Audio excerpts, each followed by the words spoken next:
going into the big house at number 18, Michigan, who, by the way, probably shouldn't be number 18. Emory, we'll start with you on this one. Which way do you lean? This is old school Pac-12 versus Big Ten in terms of speed and explosiveness versus power and brute and strength. And in those situations, a lot of times we used to see Pac-12 just outrun the Big Ten. Now, granted, things have changed in college football to where the Big Ten now has speed and explosiveness, but Michigan still has quarterback question. I don't care who you put back there.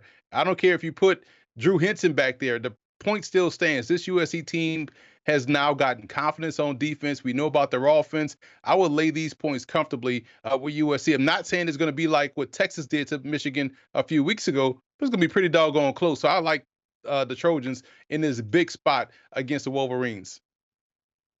And I'm looking at a contrarian stance here on the over 46.5. I think the numbers move too much. 47 still a pretty key number in both the NFL and college football. I set the number at 51, though. And a lot of it is some respect to Lincoln Riley and this USC team. I think they're going to figure out ways to score. And if they do have success scoring, I don't think the foot is ever coming off the pedal in this game. I think the idea of getting a big win on the road in the Big Ten like this against Michigan is going to be important for several reasons. Number one, look at what Texas just did to them. If they escape with a narrow win and then lose games down the road to Penn State and others, it could matter for their chances of getting into the college football playoff. If they win this with a statement win and keep the foot on, I think that's what's going to happen. But I also think Texas is just the best team in college football, and I don't think Michigan is as bad as they put on film against Texas. I think that these teams are a little closer than that. So I think I think Michigan can push enough. If they're able to contribute 17 points here,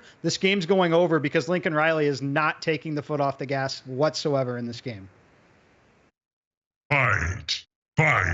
All right, so here we go.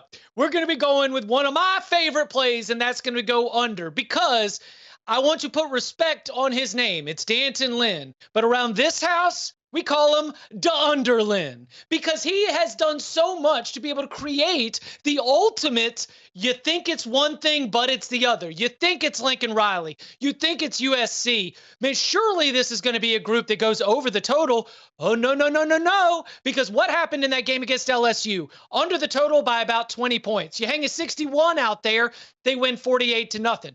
This is a USC team that, in addition to getting much better defensively, they are not playing with the same Lincoln Riley tempo that we are used to. Some of that might be the helmet communication. That is one thing we've seen across college football, where helmet communication actually leads to offenses going slower. Some of that might be Miller Moss and the kind of quarterback he is. You know, Miller Moss is getting rid of the ball faster than Caleb Williams did, and yet USC is going slower. It's much more efficient. It's much more calculated. And then when I saw that we were going to be going to Alex Orji, what does that mean for Michigan? It means Michigan is run.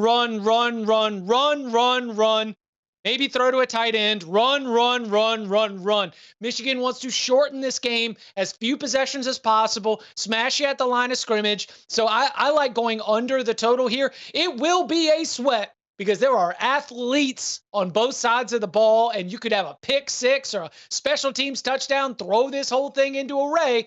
But I'm going to keep riding with the under Lynn, and I'm going to keep going with the under in this one. That's a great pick, Chip. And I hate to be on the opposite side of M squared here and his model, which is usually spot on, but I just can't bet an over in a Michigan game right now. So I'm on the under 46.5. How the heck is Michigan going to score more than twice?